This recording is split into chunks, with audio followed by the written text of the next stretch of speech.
Salam alaikum tout le monde. Dans ce podcast, je parle à la rencontre de musulmans et musulmanes qui sont des acteurs positifs de changement afin d'apprendre de leurs expériences et inspirer la prochaine génération de Muslim Makers. Pour les personnes qui veulent investir en Algérie, qui sont intéressées par une vie ou une carrière ou entreprendre en Algérie, n'écoutez pas ce qu'on vous raconte, c'est beaucoup plus simple que ce qu'on entend.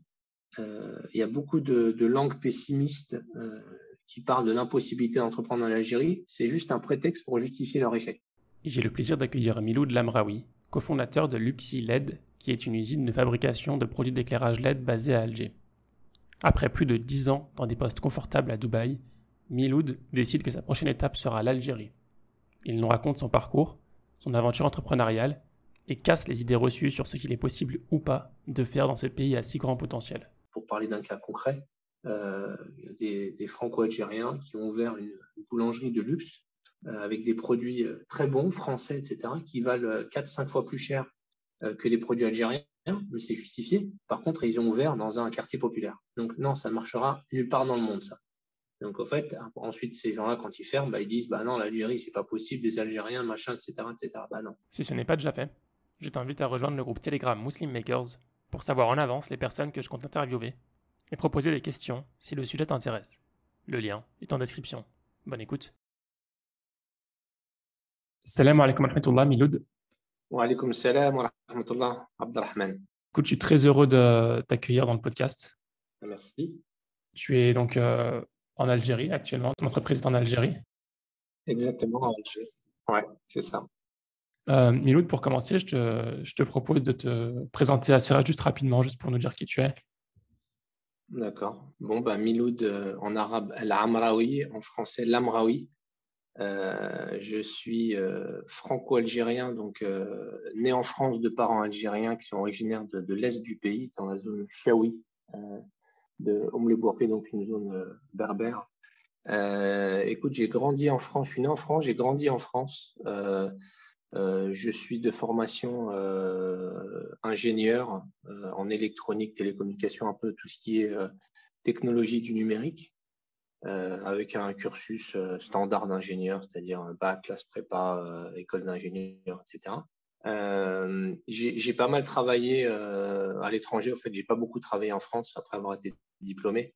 J'ai une grosse expérience dans le Moyen-Orient, Égypte, pays du Golfe.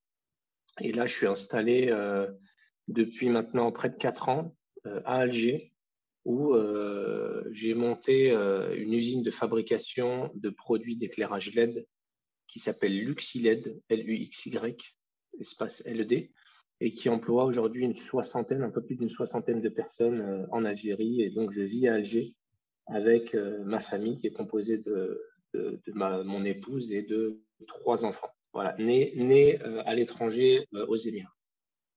Waouh, machallah. Donc un long parcours, beaucoup de kilomètres parcourus pour venir en Algérie. Tu as fait quoi comme type d'études? C'était quoi ton cursus? Mon cursus, c'était. Alors, j'ai eu un bac scientifique.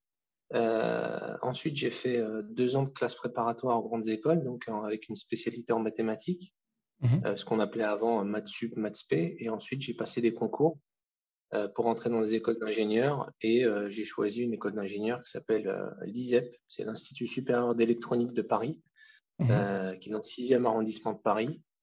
Et puis 3 ans après, on sort avec un diplôme d'ingénieur un peu généraliste, c'est-à-dire qui touche à l'électronique, les télécoms, les réseaux et d'autres disciplines, l'informatique, etc.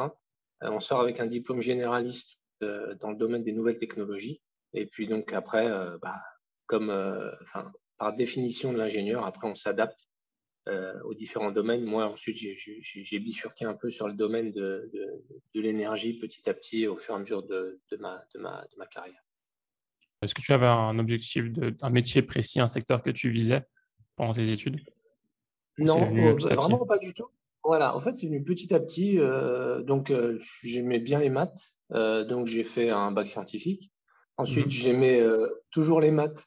Donc, j'ai choisi d'aller en prépa pour en faire pas mal. Et puis, c'est une autre dimension scientifique. Et c'est vraiment, c'est là que j'ai découvert ces matières-là, donc mathématiques plutôt, et puis un peu de physique.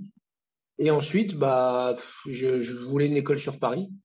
Et puis, en fait, j'aurais pu faire différents trucs, hein. J'ai postulé, enfin, j'ai passé des concours pour entrer dans des écoles de chimie, des écoles de statistiques, etc.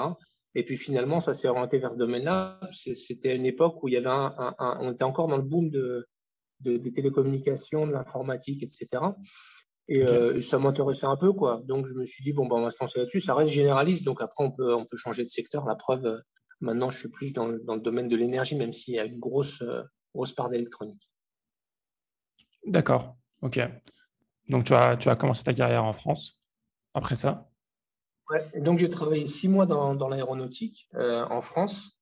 Bon, c'était la partie un peu télécommunication de l'aéronautique. Et après, bah, en fait, moi, je savais, même quand j'étais au lycée, que j'allais partir de France après avoir fait mes études que, euh, parce que le monde est grand, en fait. Et j'étais pas très, je me sentais pas très bien en France, au fait, pour différentes raisons, hein. Climat, enfin, le climat, quoi, la pluie, le mauvais temps, le On était en froid, quelle etc. année à ce On moment-là? était alors, alors moi j'étais diplômé en Début 2000? 2004.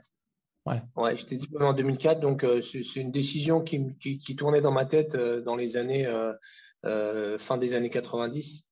Hmm. Donc c'était en 98, 99.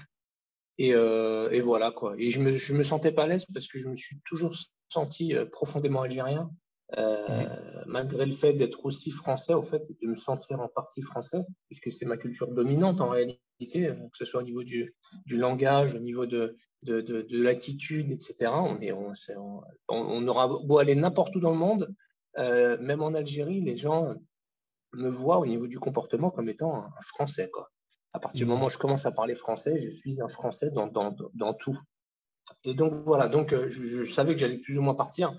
Et puis dès que sur ma dernière année d'études, je me suis mis à chercher en fait des postes à l'étranger. Ouais.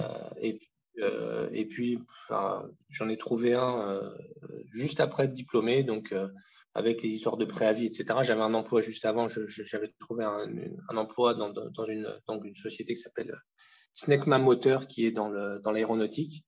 Et puis au bout de Mhm. 6 mois, bah, j'ai démissionné pour pour partir en Égypte, où j'avais trouvé un emploi auprès du ministère des Affaires étrangères français dans un projet de déploiement de réseau entre les ambassades du Moyen-Orient, etc. Donc j'ai vécu 3 ans en Égypte après ça. Tu partais là-bas pour, pas pour t'installer sur le long terme, c'était pour avoir une expérience professionnelle. C'était quoi ton objectif? Alors, j'ai débarqué là-bas avec, si je me souviens bien, un sac de sport et un sac à dos, d'accord? Mais Ouais. vraiment, c'était au Caire, donc j'habitais au Caire. J'avais Mhm. jamais regardé une carte du Caire par curiosité. Pourtant, c'était une époque où on avait déjà Internet, etc. Vraiment, je suis parti. En fait, c'est plus un départ de France qu'une arrivée en Égypte. Oui. Et donc, je suis arrivé là-bas, je savais que ça allait me plaire. Je savais que ça allait me plaire parce que je suis vraiment attaché à la culture arabe, à la langue arabe, comment dire, à tout ce qui est les us et coutumes arabes. Mhm. Et puis effectivement, au bout de 2, 3 mois, bah, tous les matins, lorsque je me levais, je me disais, purée, qu'est-ce que j'ai de la chance de vivre dans ce pays. Et au bout de 3 ans, en fait, il y a eu, j'étais un peu lassé, mais au fait, c'était plus une question d'opportunité. J'étais en voyage chez un ami qui habitait à Abu Dhabi, aux Émirats Arabes Unis, et puis j'ai rencontré quelqu'un, un Français, Oui. un peu par hasard, avec qui on a discuté. Et puis, en fait, il m'a dit, bah, écoute, moi, j'aimerais bien que tu viennes travailler avec moi parce que je cherche quelqu'un qui a ton profil et quelqu'un avec qui je m'entende. Et au fait, c'était mon chef aux Émirats Arabes Unis. Donc, c'est un peu, en fait, tout ce qui s'est passé, c'était un peu des opportunités, quoi. Que ce soit mon arrivée, mon départ pour l'Égypte spécifiquement, et aussi mon changement après 3 ans pour aller vivre aux Émirats Arabes Unis. Oui.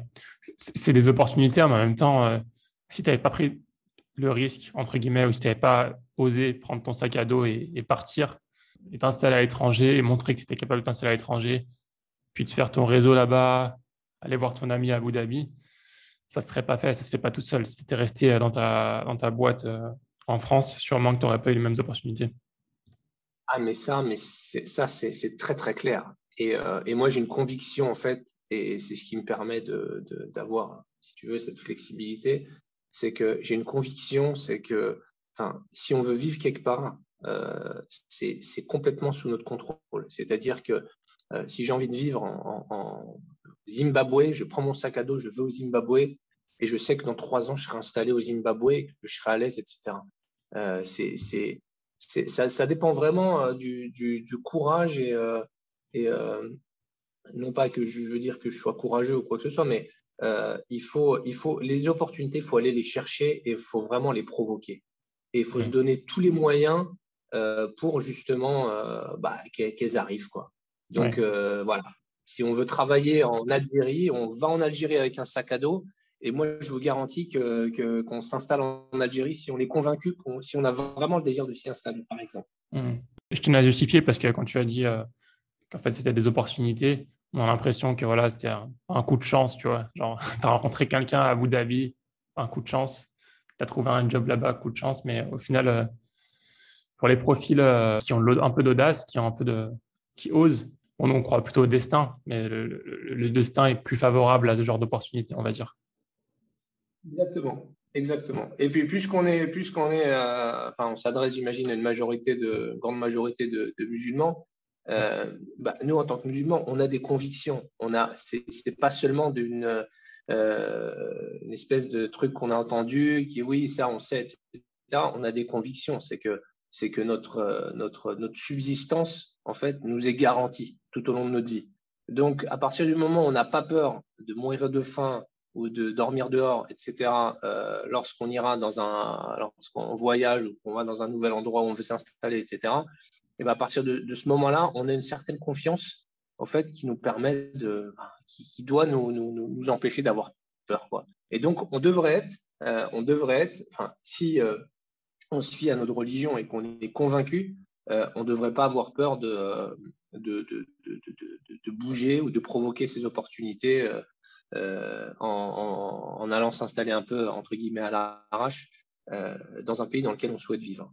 Et je dis ça surtout parce que j'en vois beaucoup et je suis en contact avec énormément de personnes qui sont en France, qui veulent s'expatrier pour X ou Y raison et en fait qui posent trop de questions, qui ont peur. Oui, mais le coût de la vie, oui, mais etc. On m'a dit que, etc. Non, il faut vraiment pas avoir peur. Et la meilleure façon de s'expatrier, pour moi, la plus simple des façons de s'expatrier, c'est de ne pas faire trop de calculs, de se préparer bien évidemment un budget et puis en avant, quoi. Ouais, ouais.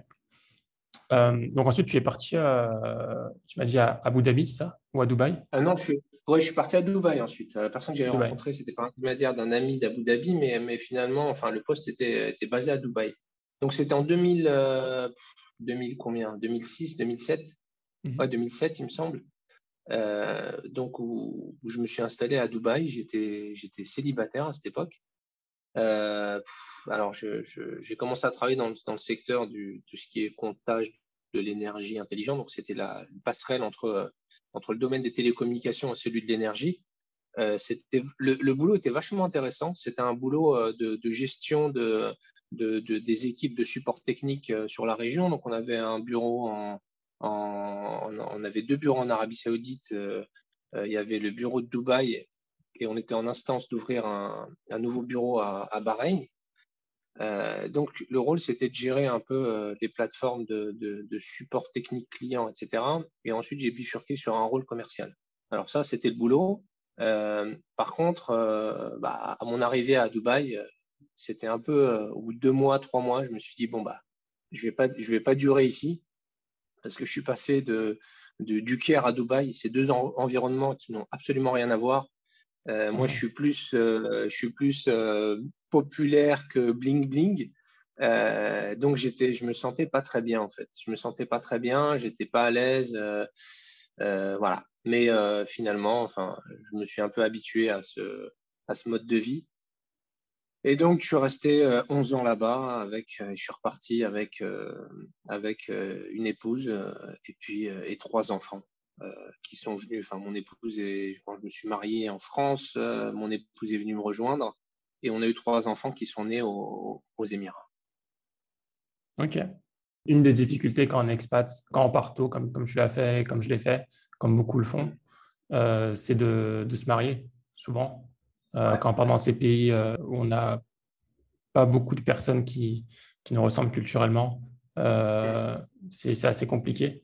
Et du coup, toi, tu es retourné en France pour te marier et tu es retourné Ouais, aux Émirats. ouais, c'est ça exactement. Alors je me rappelle bien. Alors j'ai pris un aller-retour sur une semaine en France. Et Mhm. bon, bien évidemment, c'était pour me marier, donc je suis parti en France. Ma famille avait un peu tout préparé, etc. C'était assez rapide, hein, c'était assez un mariage un peu sommaire. Et je me suis marié et le soir de mon mariage, donc je suis rentré avec ma nouvelle femme à 22 heures. On avait un vol et on est parti aux Émirats, quoi. Trop marrant. Donc voilà. Ouais, c'était assez marrant, mais c'était un peu troublant en fait. Déjà de partir des Émirats en disant tiens, je reviendrai pas seul. Et puis après, bah, s'habituer parce que quand on vit tout seul pendant pas mal de temps, en l'occurrence là, il me semble que c'était 4 ans et demi, j'habitais tout seul entre mes 22 et mes 26 ans. Et au fait, c'est assez perturbant d'avoir une nouvelle personne qui rentre dans ta vie et donc on fait plus ce qu'on veut, quoi. On n'est plus complètement indépendant. Surtout une Mhm. personne qui s'installe avec toi dans un pays qu'elle ne connaît pas. Donc il faut intégrer cette personne à l'environnement qui est loin de sa famille, etc. Oui. C'est pas compliqué, mais c'est un peu troublant en fait. C'est un Mhm. changement radical de ses habitudes de vie. Oui. Oui. Et après, en général, il y a deux cas de figure. C'est soit l'un des conjoints, quand il y a le mari, quand ça peut être l'homme ou la femme, s'habitue pas au pays et du coup, ça peut causer des problèmes. Ouais, ouais. Soit les deux personnes s'acclimatent bien au pays et dans ce cas-là, une fois qu'ils étaient en famille, même ça a été mon cas aussi, en fait, ils avaient une toute autre vision de la vie dans ce pays-là et ils étaient beaucoup plus à l'aise. Ouais, c'est ça, ouais. Parce qu'au fait, au final, après, on se concentre plus sur le foyer, quoi. Et le reste, ça devient un environnement qu'on côtoie beaucoup moins, quoi. Alors que quand on vit tout seul, bah, moi, j'aime bien rencontrer des gens, j'aime bien discuter, j'aime bien. Euh, donc, on passe notre temps dehors à aller voir les autres, à recevoir du monde, etc. Et puis là, bah, quand on se marie, encore plus quand on a des enfants, bah, on se concentre sur sa famille. Et au fait, on passe au second plan, quoi. Et eux, bah, surtout les enfants s'habituent, donc parce que c'est leur environnement, ils sont nés là, ils ont connu que ça. Donc nous, derrière, on s'adapte. Et puis de toute façon, il y a une routine qui s'installe. On pourrait être installé n'importe où. Il y a une routine qui s'installe et finalement, bah, ça devient une zone de confort en fait, le pays dans lequel on se sentait pas super bien au départ. Ouais, ouais. J'en connais quand même, qui sont même revenus en France parce qu'ils n'arrivaient pas à se marier à l'étranger. Il y en a beaucoup comme ça hein, qui partent, qui sont très bien installés, qui ont une très belle position. Mais voilà, le temps passe, les années passent et ça, tu ne trouves pas la personne et voilà, tu rentres en France. Tu rentres en France, tu te rapproches de la famille un petit peu. Mais c'est comme Ouais, ça. Ouais. C'est un truc à prendre ouais, en c'est compte vrai. pour ceux qui veulent partir, Mhm. qui veulent s'expatrier, que ça peut être voilà, c'est à prendre en compte dans leur projet. Très, très bien. Et du coup, qu'est-ce que tu en as retiré de tes des expériences en Égypte et à Dubaï? Tu ne l'as pas dit, mais tu es resté une dizaine d'années, 11 ans, je crois, à Dubaï. Ouais, c'est ça, ouais, Mm. c'est ça. Je suis Et tu resté as dit 11 ans à trois Dubaï, ans, 2 ans et demi, 3 ans en en Égypte. Égypte. Ouais, Ouais. en Égypte, ouais. Mhm. Bah, qu'est-ce que j'en ai tiré? Bah déjà, la grosse leçon en Égypte, c'est que, au fait, c'est facile. S'expatrier, c'est pas compliqué. Voilà. Ça, c'est le truc que j'ai réalisé. Je me suis dit, mais pourquoi est-ce que je réfléchissais autant avant de m'expatrier de France alors que c'est vachement simple, quoi. Et donc, ça m'a donné voilà, ça m'a donné ce désir de bouger, de vivre en dehors de la France. Et voilà. Donc, ça, c'était la grosse leçon en Égypte. J'ai beaucoup appris aussi, bien évidemment, sur le côté culturel. J'ai découvert un nouveau pays, des nouvelles personnes, une nouvelle culture. Je me suis mis à parler presque parfaitement égyptien. Bon, je parlais arabe algérien à la base, hein. Donc voilà. Après, quand j'ai bougé aux Émirats, ben, en fait, je parlais égyptien avec les Émiratis parce que ne comprenaient pas l'algérien, donc je parlais égyptien. On me prenait pour un Égyptien, etc. Donc, ce que j'ai retenu de mon expérience aux Émirats, c'était vachement formateur sur le plan professionnel. C'est un pays où il y a une concurrence énorme. Il y a toutes les sociétés qui sont là-bas, qui sont aux Émirats, où il y a des Indiens, des Chinois, des Philippins, donc c'est des cultures professionnelles qui sont assez difficiles à concurrencer. Donc j'ai vachement appris sur le côté professionnel, notamment sur le côté commercial et puis sur le côté performance, etc., négociation, etc. Ça me sert encore beaucoup aujourd'hui. J'ai un de mes plus gros clients, c'est une société indienne ici, d'accord, et ils veulent travailler en Algérie, hein. Et ils veulent travailler avec nous. Pourquoi? Parce que on arrive à se comprendre en fait, que ce Ouais. soit au niveau de la langue, au niveau de la façon de travailler, au niveau des attentes d'une boîte indienne par rapport sur un marché algérien, etc. Donc, vachement appris côté professionnel. Et puis, bien évidemment, pour moi, les Émirats, c'était un tremplin financier, bien sûr, parce que j'ai pu, bon, les niveaux de salaire sont assez élevés là-bas, ou étaient assez élevés, parce que maintenant, c'est plus le cas. À l'époque où j'y étais, ce qui m'a permis, en fait, de me bâtir une cagnotte que j'ai immédiatement investi sur mon projet en Algérie. Donc, ça m'a permis de réunir des fonds propres pour lancer mon propre projet. Et ça, c'est les principales choses que ça m'a apporté. Outre le fait que je m'occupais de la région Afrique-Moyen-Orient, donc j'ai vachement bougé. Je me suis fait pas mal de contacts un peu partout, notamment en Arabie Saoudite, où du coup, aujourd'hui, bah, ça me sert aussi parce qu'on a lancé une usine à Médine en Arabie Saoudite, qui est pour la même marque, donc lancée par notre société algérienne. Mhm. Donc voilà. Donc professionnellement, c'était génial. Ok, trop bien. Et du coup, d'où t'es venue l'idée de tenter ta chance en Algérie? Alors, 3 ans avant de partir des Émirats, donc après à peu près 7-8 ans d'expérience là-bas, je me suis dit, donc j'ai changé de boîte, j'étais dans le domaine de tout ce qui est énergie solaire, smart city, etc. C'est une boîte américaine. Et quand je les ai rejoints, je me suis dit que ma prochaine étape, c'était l'Algérie. D'accord? Parce que si j'avais un peu une lassitude des Émirats et j'avais des enfants qui commençaient à grandir, et je me voyais pas les éduquer aux Émirats parce qu'en fait, je me rendais compte que c'était des enfants qui étaient de mère française, de père algérien, nés aux Émirats, et donc ils se sentaient pas quand je leur demandais t'es de quel pays, bah, un jour c'était France, le jour c'était les Émirats, le jour c'était l'Algérie, et donc je voyais que j'arrivais pas à leur donner, à leur inculquer un certain sentiment d'appartenance à un pays, donc une identité. Et donc je me suis dit c'est pas ici que je veux éduquer mes enfants. Et voilà. Donc, je me suis dit, bon, bah, l'Algérie, c'est un super pays où je pourrais les éduquer et leur inculquer une certaine sentiment d'appartenance à un peuple, à un pays, etc. Et Mhm. donc voilà. Donc, ça poussait dans ma tête. Et puis, du coup, par rapport à ce projet personnel, j'ai dû adapter ma carrière professionnelle. Donc, je travaille pour une société américaine. On avait des marchés un peu partout. On m'a demandé de développer le marché nord-africain. Je suis parti Maroc. On a eu un projet au Maroc. Ensuite, je me suis dit, allez, l'Algérie. J'ai trouvé un partenaire local en Algérie et j'ai proposé à mon PDG, qui était mon chef à l'époque, un Américain. Je lui ai dit, écoute, il faut qu'on investisse en Algérie. Il y a un énorme marché, un gros potentiel. Par contre, si on investit localement, il faut qu'on fabrique localement une partie de nos équipements parce que sinon, ça ne marchera pas. Et l'Algérie, c'est un pays qui s'industrialise. Donc, on ne peut pas rester comme ça. Il faut qu'on arrive avec une approche industrielle en Algérie.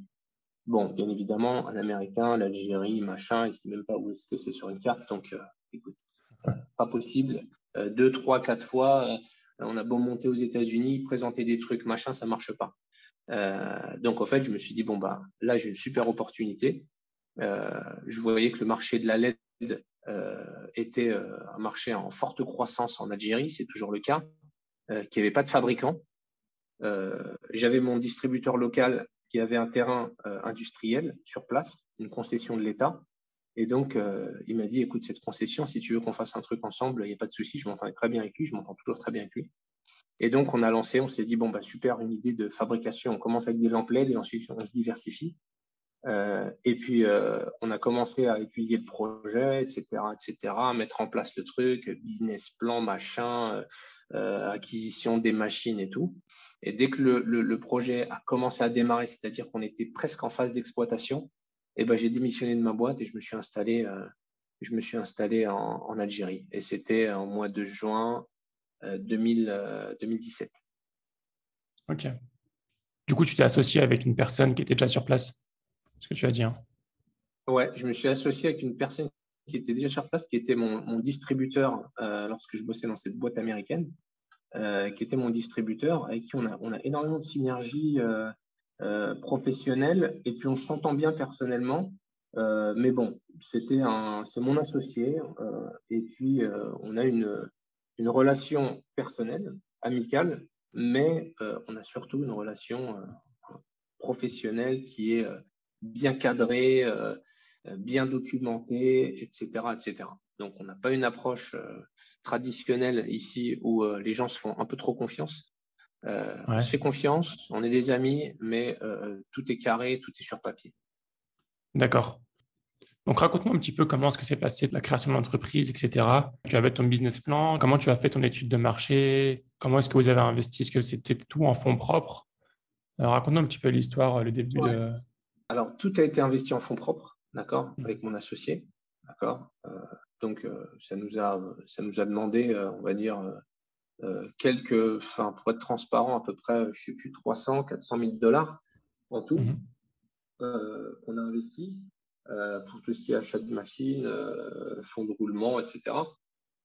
Et puis donc, bah, qu'est-ce qu'on a fait? On a demandé, enfin, lui a demandé à ses employés de son autre boîte qui est dans le domaine de l'énergie solaire, bah, de s'occuper de tout ce qui est administratif, donc d'obtenir le registre de commerce en Algérie. C'est des procédures qui sont très simples, hein. C'est des procédures qui sont très simples en Algérie, malgré ce qu'on entend. Oui. Donc, il suffit d'avoir un registre de commerce, et c'est même simplifié, parce que maintenant, il y a quelque chose qui s'appelle l'ANDI. Bon, on ne va pas rentrer dans les détails techniques, mais en gros, c'est un guichet unique pour tous les producteurs.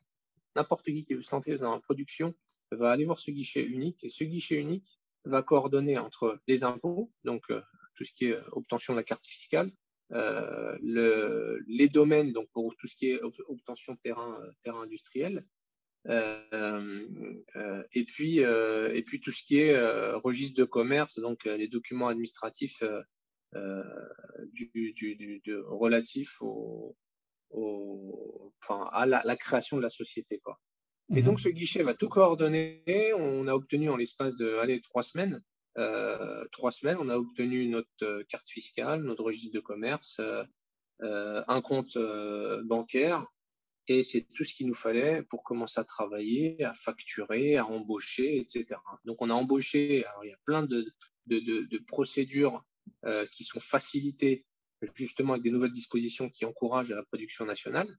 On a embauché très, très facilement, avec des subventions sur les salaires de nos employés. On a on va dire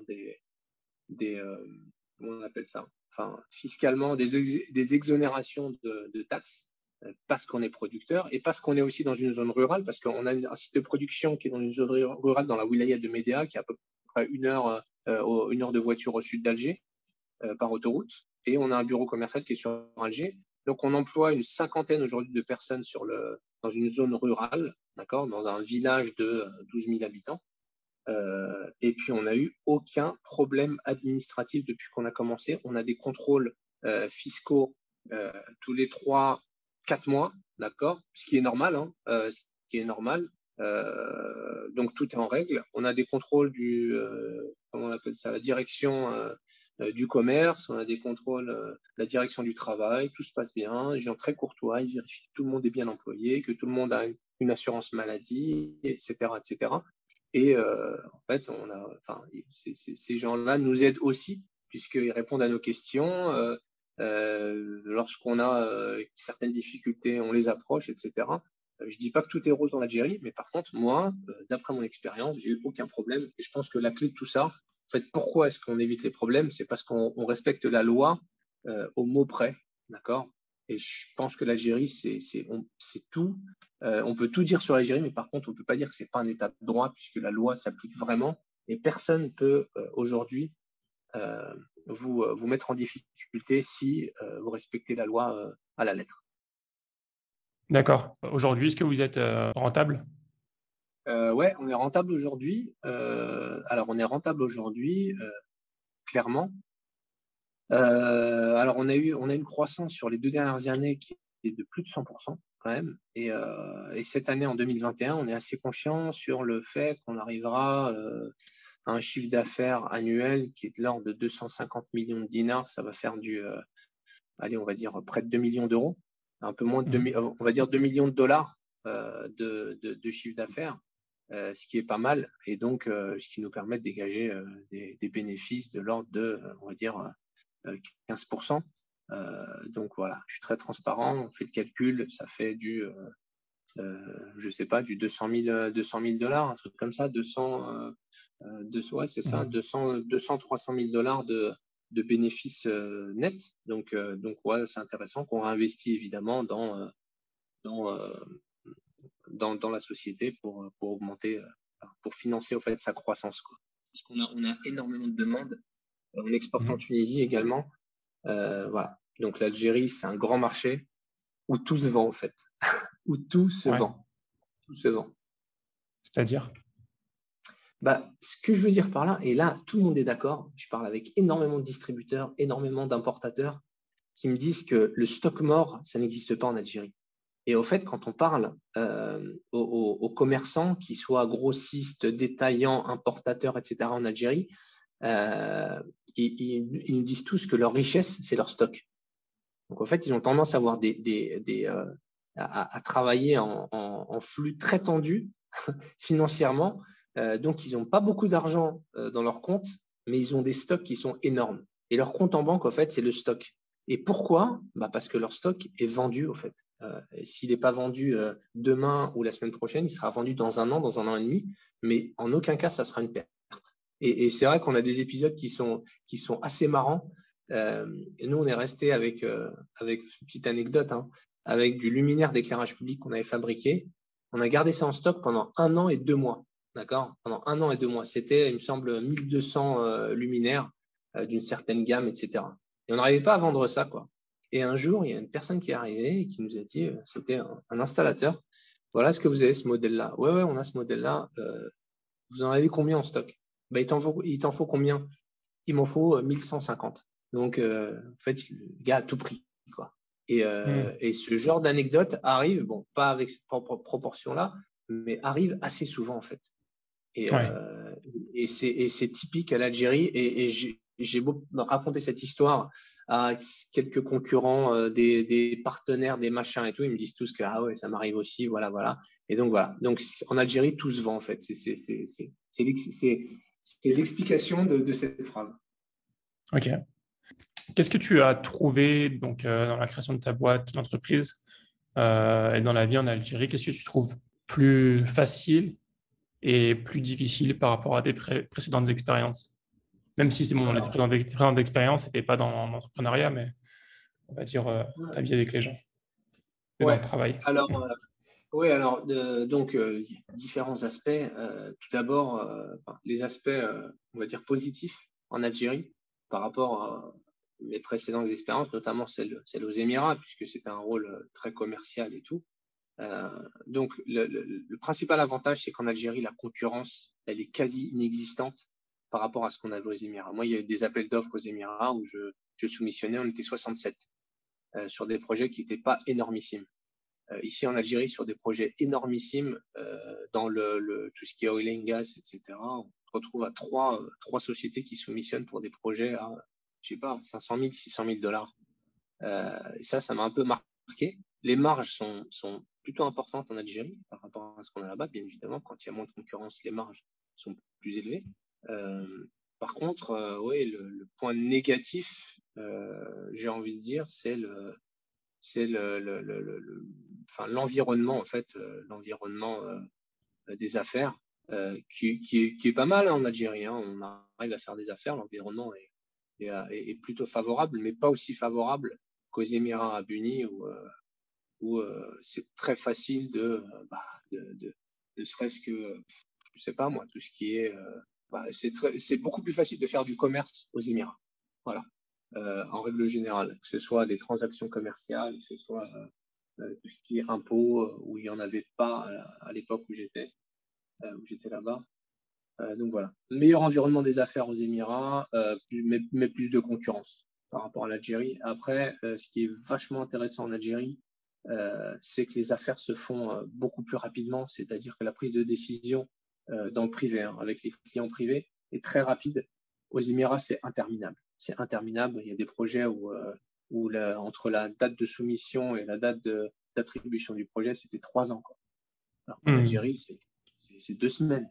C'est deux Ouais. semaines C'est pour sûr le que si type de tu projet. passes si t'as 67 ou 66 concurrents, ça prend du temps Ouais, ouais. à tout revoir. Bah, voilà. Non, non, à tout revoir, mais surtout ah oui, mais attendez, on va changer ça parce que la technologie a changé. Et puis, il y a un concurrent qui va aussi arriver à les convaincre que finalement, ça, c'est pas la bonne technologie. Il faudrait changer l'appel d'offres, machin et tout.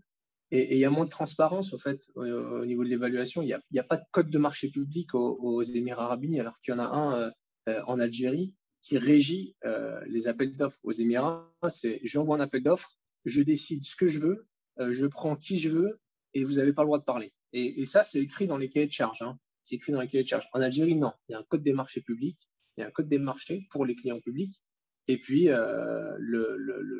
le client est obligé de suivre ce code des marchés dans les attributions, dans l'évaluation, etc., etc.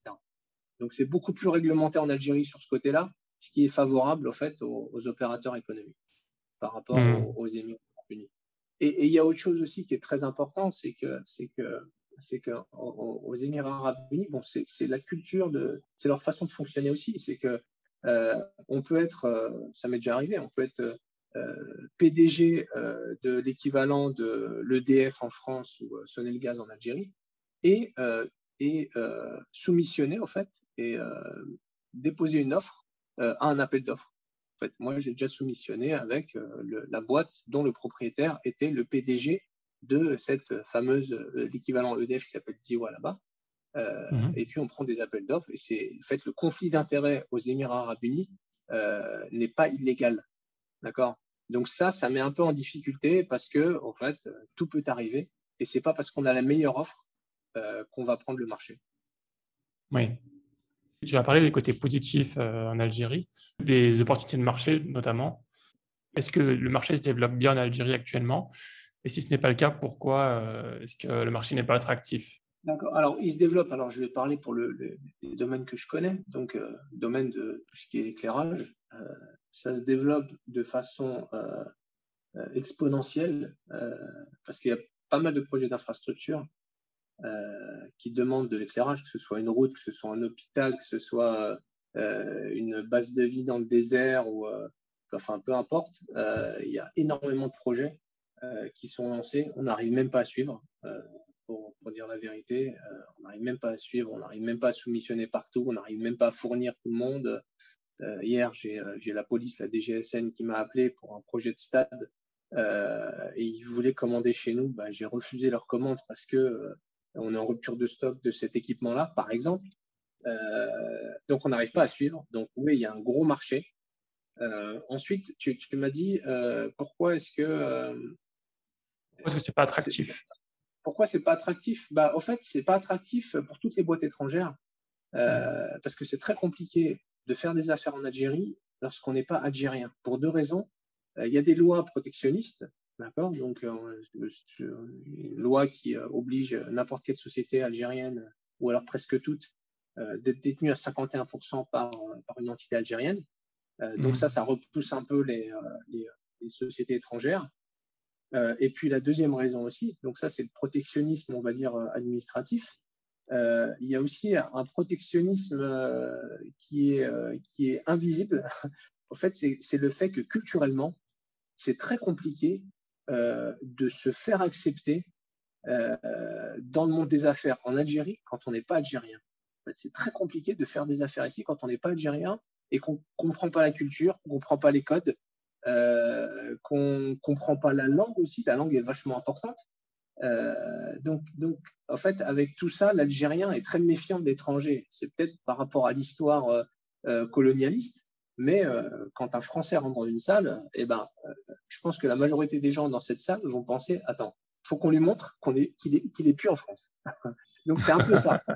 D'accord. Et c'est réel, et c'est réel, et c'est très compliqué de faire des affaires en Algérie quand on n'est pas algérien, et même quand on est marocain ou tunisien, qui sont en fait, c'est les mêmes personnes, c'est quasiment les mêmes langages, même culture, religion, Très etc. proche.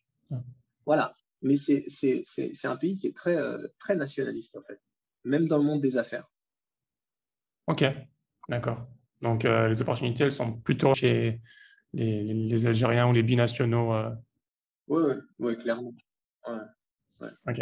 Une autre idée reçue qu'on entend souvent, bon, j'attends de voir ce que tu en penses, c'est qu'il y a beaucoup de corruption, notamment les entreprises qui marchent très bien, de donner des petits cachets, tu vois, à certaines personnes pour pouvoir continuer à faire des affaires. Est-ce que c'est vraiment le Ouais. cas? Alors, c'était le cas il y a peu, avant qu'il y ait un changement de pouvoir en Algérie. Bon, on connaît l'histoire, l'Irak, etc., etc.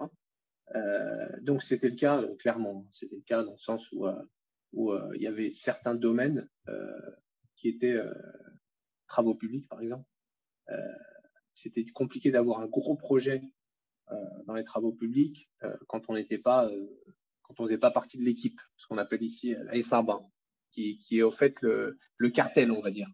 Voilà. Ouais. Donc c'était compliqué. Par contre, les boîtes avaient des miettes et elles étaient souvent opprimées par ces gros groupes qui prenaient les projets, les sous-traitaient, etc. Mhm. C'était facile au fait pour ces gens-là aussi d'avoir des prêts à la banque, d'avoir plein de trucs. Maintenant, ça a changé. Ça a réellement changé sur ce plan-là, euh, dans la mesure où maintenant il y a vraiment une traque à la corruption. Et ce qui devient même handicapant, hein, c'est que les prises de décision niveau entité publique sont vachement lentes parce que tout le monde a peur de prendre des décisions, que ce soit un ministre, un wali, un directeur de la police ou quoi que ce soit. Donc maintenant, il y en a beaucoup moins. Bon, la corruption, ensuite, il y en a partout dans le monde. Euh, Oui. voilà. Mais c'est vrai qu'il y en a eu beaucoup en Algérie. Je ne sais pas s'il y en a un peu, il y en a toujours maintenant. En tout cas, nous, on n'a jamais été confrontés à ça. On a déjà été confrontés à des histoires de douaniers qui essayent d'enquiquiner pour qu'on lui propose un billet, etc. Ce qu'on n'a jamais fait, c'est pas dans nos principes. Et la Mhm. meilleure façon d'éviter la corruption, c'est de respecter la loi, en fait. Parce que la corruption en Algérie, qu'est-ce que c'est? Bon, je parle je parle pas de tout ce qui est obtention de marché, etc. À une époque, il fallait se mettre d'accord avec les décideurs pour leur dire, bon, bah, tu me donnes ce marché, et puis je te garde 10 millions de dinars de côté, que je te mets ça dans un compte à l'étranger, etc. À l'époque, c'était ça, il y a eu des affaires, il y a eu justice, machin, etc. J'ai des dizaines d'exemples concrets. Euh, Après, il y a le deuxième volet de la corruption, c'est tout ce qui est corruption pour faciliter quelque chose. Donc, par exemple, je vais importer un container de quoi que ce soit, et puis je vais faire une fausse déclaration pour moins payer en droits de douane. Et puis le douanier va me dire, bon, bah écoute, tu as déclaré des pommes alors que c'est des bananes Mhm. pour économiser en droits de douane. Eh ben, si tu veux que je te sorte ton container sans te faire de contentieux, sans que ça monte et que tu payes des amendes folles, bah, tu me verses 500 000 dinars. Et en fait, cette personne va payer 500 000 dinars pour économiser 3 millions de dinars de droits de douane, par exemple. Mhm. Donc ça, c'est la corruption qui est la plus courante. La plus courante. Et donc, pour éviter cette corruption, c'est bah, quand j'importe des pommes, je déclare des pommes. Et si le douanier m'embête, et ben, je lui dis, écoute, voilà, j'ai importé ça, il n'y a pas de fausse déclaration, tu n'es pas dans ton droit de me demander ça, et puis je vais faire monter le problème, etc. Et puis ça se calme tout de suite. Donc, la corruption, c'est souvent quand les gens ne respectent pas la loi et qu'ils sont confrontés à d'éventuelles pénalités. Oui. J'ai eu un article récemment dans The Economist qui parlait d'un problème en Algérie, du prix des voitures. C'est très difficile d'importer des voitures en Algérie. Et du coup, même les voitures anciennes se vendent au prix qu'elles avaient il y a 5 ans ou plus.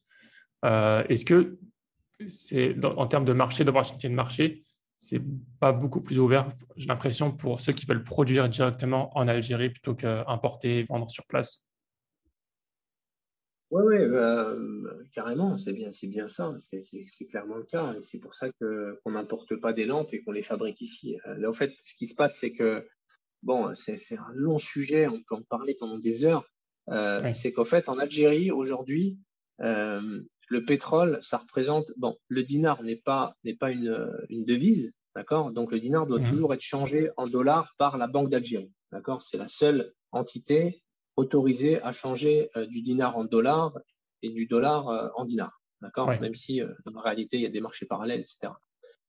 Donc, en fait, on a une réserve de change en dollars qu'il faut préserver. Parce que quand on n'a plus de dollars, on ne peut pas changer le dinar en dollars. D'accord. Donc, il faut aller voir le FMI, leur demander de nous prêter de l'argent, du dollar. Le FMI va nous le prêter, mais en nous prenant de la souveraineté. C'est ce qu'on veut éviter absolument en Algérie. Donc, pour préserver ces réserves-là, il faut réduire l'importation. Parce que quand on importe, nos fournisseurs, on les paye en dollars de cette caisse. Oui. Donc, en fait, Juste par rapport à la Banque d'Algérie, comment ils font du coup comment ils font pour avoir des dollars? bah, Ils vendent certaines choses, ils font quoi? oui, ils vendent du pétrole et du gaz. D'accord. Donc, ils vendent Voilà, du pétrole et du c'est gaz, ils remplissent leur caisse de dollars et exactement. fournissent ça aux citoyens. Ils changent ça aux Exactement. citoyens. OK. Exactement. Donc, en fait, on est en déficit tous les ans de, il me semble, une dizaine de milliards entre 6 et 10 milliards de dollars tous les ans, et on a une réserve, je ne sais plus à quel niveau elle est, mais je crois qu'elle est à 40 milliards. Donc, en fait, Ouais. on a à ce Bientôt. rythme-là, voilà. Donc, Hmm. on dépend un peu trop du cours du gaz et du pétrole. Donc, voilà. Donc, il faut diversifier l'économie pour pas être dans cette situation-là de perte de souveraineté d'ici 4, 5 ou 6 ans, ou 10 ans ou 20 ans, peu importe. Ouais. Donc, l'approche gouvernementale là-dessus, elle est logique, c'est de dire, OK, on va réduire les importations, d'accord, et Mhm. pour ne pas, Conserver pour ne nos dollars, conserver nos euros. exactement, exactement. Et en fait, on va diversifier, en fait, on va diversifier la production nationale en fait, on va diversifier nos exportations, d'accord. Donc, on va pas seulement exporter du gaz, on va exporter d'autres choses qui vont nous rapporter du dollar, d'accord. Hmm. Donc, en fait, ce qu'il faut, c'est encourager la production nationale, la développer pour arriver à ce but-là, donc réduire l'importation et augmenter les exportations. Donc, il Oui. y a eu tout un mécanisme qui est en place, hein, pour favoriser Hmm. la production nationale, que ce soit, j'en parlais tout à l'heure, des exonérations de taxes, ou alors des barrières douanières pour l'importation de certains produits qui Hmm. sont interdits à l'importation, et les voitures par exemple. Et on avait même un outil de production de voitures en Algérie, mais c'était un peu un fiasco relié à la corruption, machin, etc. Où c'était plus du montage de véhicules qui était quasiment fini. Donc c'était une façon de détourner de l'argent. Ça a été arrêté Oui. maintenant. Donc voilà. Donc il y a plusieurs initiatives qui sont en place, qui encouragent en fait les producteurs nationaux pour arriver à ce but d'être un exportateur d'autre chose que du gaz pour avoir une économie pérenne et éviter d'emprunter de l'argent. D'accord. OK. Ça Voilà. fait sens. Et l'exemple des voitures, qu'est-ce que c'est? C'est qu'on s'est dit ça à une époque. Donc, à l'époque, le cartel qui était au pouvoir s'est dit, bon, sous couvert de production nationale, on va importer des voitures, en fait, qui vont être sans les roues. Euh, bon, sans les roues, pas complètement. Renault, par exemple, avait produisait ici en local. Je connais des fournisseurs de Renault, etc. Pour faire simple, on va importer des voitures qui sont en kit, on va les monter en Algérie, on va dire que c'est fabriqué en Algérie, et on va les vendre sur le marché algérien, et on va interdire l'importation de véhicules. On va dire, si vous voulez un véhicule, vous êtes obligé de l'acheter en Algérie parce qu'on produit en Algérie et qu'on veut préserver notre réserve de dollars. Donc, en fait, c'est quelques personnes, je crois qu'il y avait 5 ou 6 fabricants, euh, profitaient on va dire, de ce prétexte pour Oui. inonder le marché algérien de leurs véhicules et, euh, et faire de l'argent qui allait profiter Oui. à d'autres personnes, etc., etc. Donc maintenant, ces boîtes-là ont été fermées. Mhm. Il y a des procès dans tous les sens. Et Oui. l'importation est toujours interdite. Donc là, en Algérie, on est sur un marché où il y a une demande de véhicules, mais il n'y a aucune offre. Donc, ça a engendré une hausse des prix du véhicule d'occasion. Et donc, c'est pour ça Mhm. qu'on est à des niveaux, mais complètement irraisonnables, de prix sur les véhicules d'occasion. Oui. Ok. Et en plus, j'avais même vu que tu me parlais du cartel qui me remontait les voitures et qu'au final, le prix des voitures en Algérie coûtait plus cher, revenait plus cher à une voiture importée déjà montée. Euh, Ouais. Ouais. C'était Mais n'importe quoi. exactement, en fait, ce qui s'est passé, voilà, c'est que, bon, bien évidemment, ces véhicules qu'on achète chez Hyundai à l'étranger, etc., par exemple, vont arriver désassemblés. Mais au fait, on s'est rendu compte que, et quand elles arrivent, quand on les importe désassemblés, on paye en dollars le fournisseur. D'accord? Ouais. Donc, au fait, on s'est rendu compte que le coût du véhicule désassemblé était plus élevé que le véhicule en produit fini. Donc, au fait, on ne résout pas ce problème de réserve de casse parce qu'on paye, on paye même plus cher. On est arrivé au final à une espèce de protection de 5-6 pseudo-fabricants qui avaient l'exclusivité du marché algérien. Ouais. D'accord. Et du coup, toi, cette situation, le fait que le dinar soit pas une devise, ça te pose pas de problème pour toi économiquement, d'indépendance économique, d'investissement à l'étranger, etc.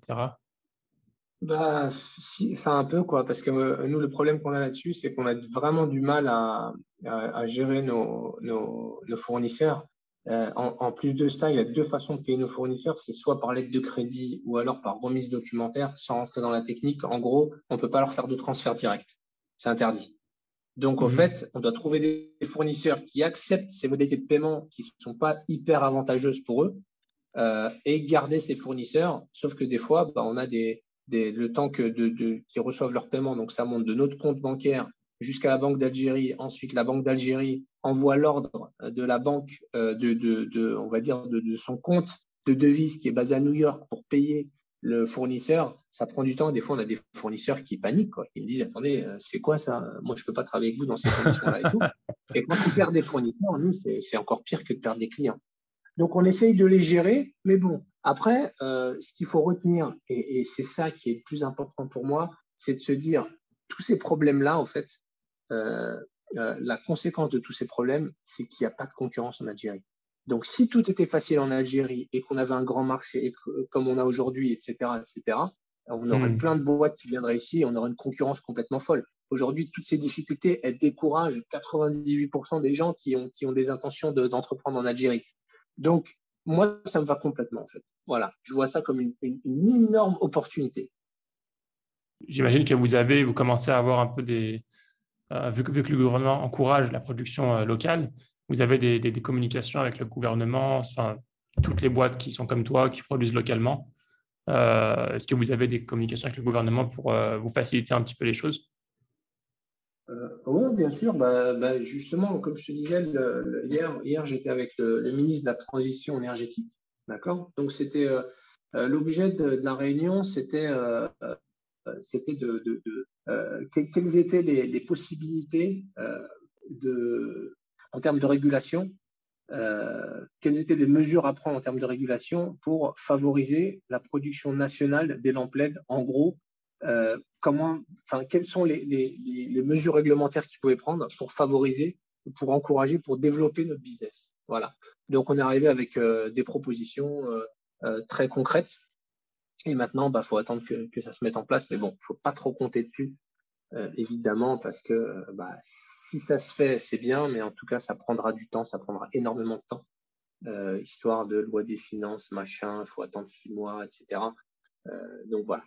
Donc il y a une intention, il y a une réelle intention Mhm. au niveau du gouvernement d'encourager la production nationale et de créer des barrières techniques et économiques pour protéger l'outil de production nationale. Par contre, c'est des décisions qui prennent du temps déjà à être prises et ensuite à être implémentées. Ok. Et tu as dit que tu as ouvert une usine aussi à Médine. Tu as dit ça en Ouais, début d'interview, il me semble. Et pour le coup, là-bas, tu produis directement pour pour le marché de l'Arabie Saoudite ou pour ouais, ouais, le ouais, c'est Moyen-Orient. ça. Ouais, alors ce qui s'est passé, bon, pour la petite histoire, c'est que j'avais un ami partenaire en Arabie Saoudite quand j'étais basé aux Émirats. Un jour, je l'ai appelé, je lui ai dit, écoute, il fait partie d'une grande famille de Médine. Et je lui ai dit, écoute, moi, je vais partir des Émirats, je vais m'installer en Algérie. Ah bon, et tout, mais qu'est-ce que tu vas faire en Algérie, machin? Je lui ai dit, écoute, voilà mon projet. Et il m'a dit, bon, c'est bien. il m'a invité en Arabie Saoudite quelques mois plus tard. Donc, je suis descendu là-bas. Je suis resté 2 semaines. Et puis, il m'a dit, écoute, il faut que je te présente des amis à moi. Donc, on a eu une réunion avec eux chez lui. Et il m'a dit, bah, écoute, nous, on en a parlé. On veut dupliquer ton projet en Algérie. On veut le dupliquer ici. On veut avoir la même usine que ce que vous avez là-bas. Il y a un gros marché, machin, etc. Et donc, je lui ai dit, pas de problème, pas de problème. Vous ramenez l'argent. Je ramène le savoir-faire.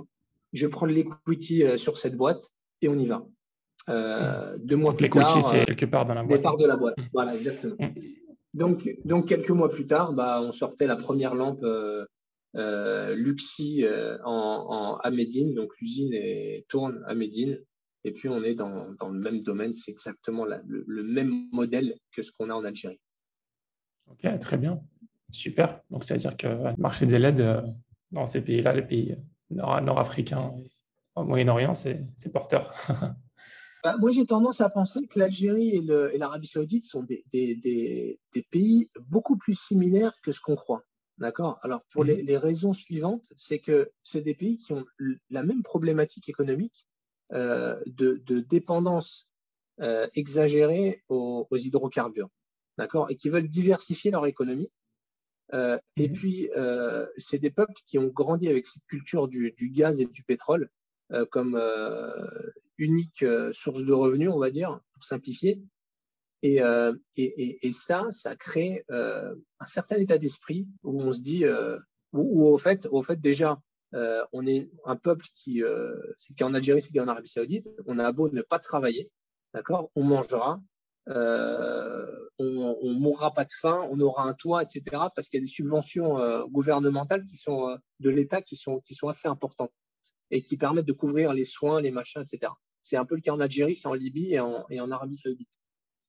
Donc, c'est des peuples qui cherchent pas, enfin, qui sont pas très travailleurs, en fait.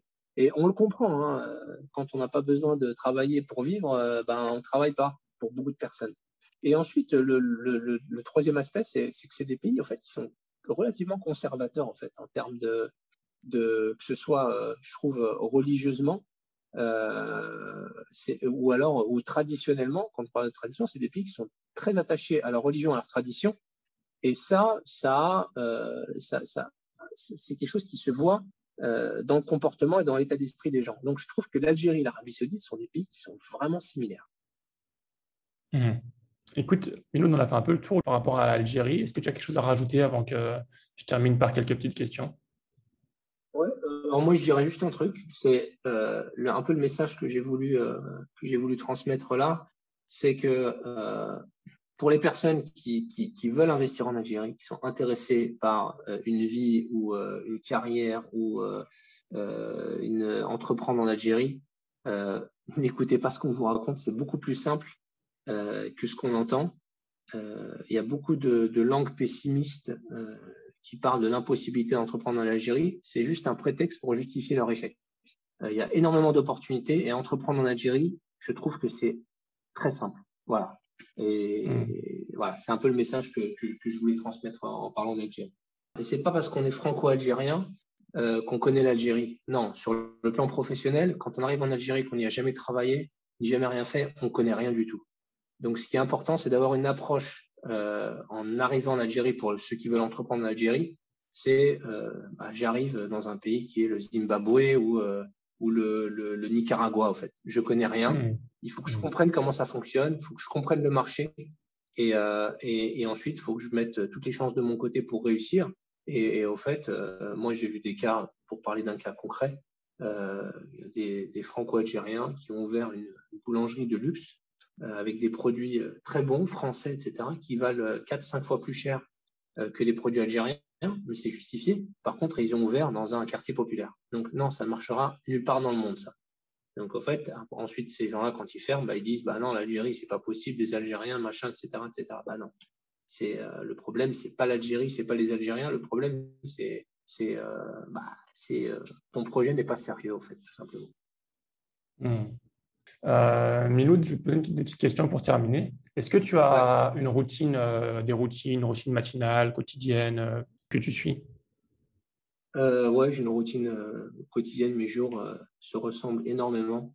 D'accord. Est-ce que tu veux que je te parle de ma routine?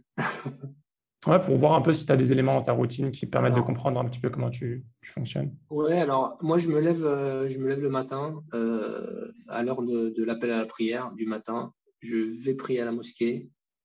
Je rentre chez moi, je me détends un peu, je lis, etc. Donc c'est mon moment important du matin où je m'aère l'esprit.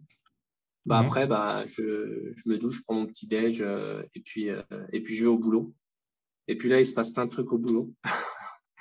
Donc voilà, jusqu'à 17 heures. Et là, je rentre chez moi, je passe du temps avec mes enfants.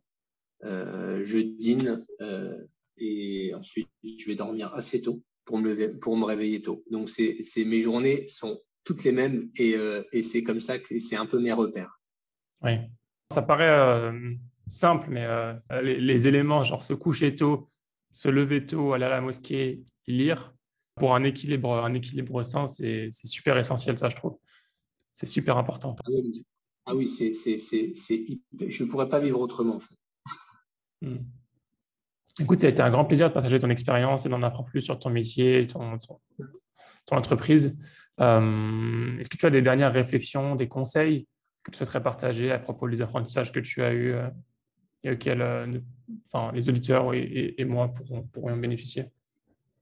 Bah, j'ai envie de dire, enfin, vraiment, pour les gens qui ont envie de changer un peu d'air, de changer de pays, de changer de vie, etc., n'ayez pas peur, parce que ça va pas vous tuer. Et puis, finalement, enfin, on arrive toujours à se relever, en fait, quoi qu'il arrive. C'est quoi la phrase, la citation? Je crois que c'est mieux vaut vivre avec des remords que des regrets, qu'avec des regrets. Non, en fait, le truc, c'est qu'honnêtement, bon, une petite réflexion un peu spirituelle, c'est que j'ai même pas 40 ans. Et je me rends compte à mon âge que la vie, en fait, est très courte, est très, très courte. Je viens de perdre mon père il y a un an, et c'est une des dernières phrases qu'il m'a dit, enfin, en discutant avec lui, c'est que la vie est vraiment très courte et il se rappelle de ses 20 ans, quoi. Il se rappelle de ses 10 ans, et c'est comme si c'était hier. Et en fait, quand on a ce recul par rapport à la vie, en fait, ça nous pousse à ne vraiment pas accorder d'importance enfin, en fait, le côté attention, il ne faut pas que je prenne de risques, et si et machin et tout, on arrive à l'oublier, et ça nous donne la force de prendre des risques, en fait, et de vouloir vivre notre vie comme on le veut, quoi. Et ça, c'est vraiment quelque chose qui a changé ma vie, justement, au décès de mon père. Et ça m'a poussé à réfléchir différemment et à me dire, non, mais la vie est courte, profites-en, fais ce que tu veux et ne te focalise pas sur le côté, tiens, il faut que j'achète une maison et machin, et mes enfants, et ci et machin, etc. Et je trouve que ça donne une certaine force, au fait, qui te pousse à vouloir vivre ta vie comme tu aimerais la vivre, quoi. Et le reste passe au second plan. C'est très profond et c'est très, très, très juste. La vie va de plus en plus vite, et plus on grandit et on vieillit, même si t'es encore jeune, hein, et plus le temps passe vite. Ouais. Dernière question, Miloud, est-ce que tu aurais des recommandations de livres qui, toi, t'ont marqué? Je suis très attaché à notre religion, et je lis pas mal de livres religieux. Mhm. Euh, alors, le dernier livre religieux que j'ai lu, c'est un livre, c'était, il me semble, il y a une semaine ou deux, ouais, il y a 2 semaines, un truc comme ça. C'était un livre, au fait, qui explique, alors je sais pas comment le traduire en français, ça serait, ouais, en fait, c'est l'âme après la mort, d'accord? Et Mhm. c'est un savant connu qui s'appelle Al-Uthaymin, saoudien. Voilà. Mhm. Je lis pas que des livres de savants saoudiens, mais en fait, voilà, c'est un livre, en fait, qui explique les différentes phases après la mort. Et au fait, c'est un livre que j'ai lu plusieurs fois et que je me suis remis à lire assez souvent après. Encore une fois, c'est un événement qui m'a marqué, le décès de mon père l'année dernière, chez moi en plus. Mhm. Donc, ça m'a poussé à essayer de savoir exactement dans les détails qu'est-ce qui arrivait juste après la mort. Voilà. Et bien Super. évidemment, le livre par excellence que je conseillerais, c'est le Coran. C'est un peu une réponse un peu bateau pour un musulman, mais je pense que c'est un livre, en fait, vraiment à méditer sur chaque phrase, parce que c'est chaque phrase, en fait, une fois qu'elle est bien méditée, permet de changer une vie. D'accord? Et c'est pas une phrase bateau en tant que musulman, etc. C'est quand on se concentre bien sur chaque élément, on se rend compte que chaque mot, chaque phrase, si elle est bien réfléchie, vraiment change toute une vie. Le Coran, c'est le seul livre qu'on lira jamais assez et on réfléchira jamais assez sur sa profondeur. Tout simplement parce qu'il a une profondeur qui est inépuisable, vraiment inépuisable, et que en dehors en fait, c'est un livre historique, c'est un livre, c'est tout, en fait, c'est vraiment tout. Et encore une fois, je sais que ça fait un peu bateau et que c'est des phrases qu'on a déjà entendues, mais vraiment, moi, ce que j'encourage chacun, c'est en fait de se personnaliser le Coran, c'est-à-dire en le lisant, voir comment est-ce que ça s'applique dans notre vie personnelle à chacun. Et on verra moi, ce que j'ai remarqué, c'est que chez chaque personne, en fait, la lecture du Coran va générer des réflexions et des sentiments qui vont être différents en fonction de la vie de chacun. Et dans tous les cas, ça changera une vie ou la compréhension de la vie chez chaque personne selon ce qu'elle a vécu, selon sa façon de réfléchir, etc. Oui, très bien. Écoute, Miloud, je mettrai tout ça en description. Petite dernière question, comment faire pour, si quelqu'un veut te suivre ou te poser une question sur LinkedIn? Ouais, sur LinkedIn, je me connecte assez souvent à LinkedIn, donc Miloud Lamraoui, M-I-L-O-U-D, espace L-A-M-R-A-O-U-I. Voilà, n'hésitez pas. J'ai un grand plaisir à répondre aux questions, bon, en général, mais surtout les questions qui pourraient faciliter un projet personnel en Algérie ou un projet personnel, professionnel, etc. Voilà, je me suis fixé un peu en arrivant ici comme mission d'essayer de faire gagner du temps à tous ceux qui veulent entreprendre, parce que quand je suis arrivé ici, je n'avais pas de contact. J'ai dû me faire tout seul, j'ai dû connaître les bons fournisseurs, les erreurs à ne pas faire, etc., etc. Donc, ça avec grand plaisir que je partagerai tout ça pour éviter la perte de temps que j'ai connue moi en m'installant en Algérie. Très bien. Je pense que ça va en aider plus d'un. Je pense qu'il y en a beaucoup qui sont intéressés par ça. Et j'espère que ça va en encourager plus d'un à se lancer. Barakallahu Miloud, je te souhaite toute la réussite pour ton entreprise et pour tes projets, Inch'Allah. Merci, je te souhaite la même chose. Merci beaucoup. Et je te dis pourquoi pas bientôt à Alger, si j'ai l'occasion de venir une fois que les frontières seront ouvertes. À bientôt, salam alaikum. Alaykoum salam, Abdelrahman, merci beaucoup pour ton temps. Et j'espère que cet épisode t'a plu. Si c'est le cas, je t'invite à le partager à ton entourage et à faire des invocations pour que ce podcast soit source de bien pour la Ummah. Amin. À bientôt pour un nouvel épisode, Inch'Allah. Salam alaikum.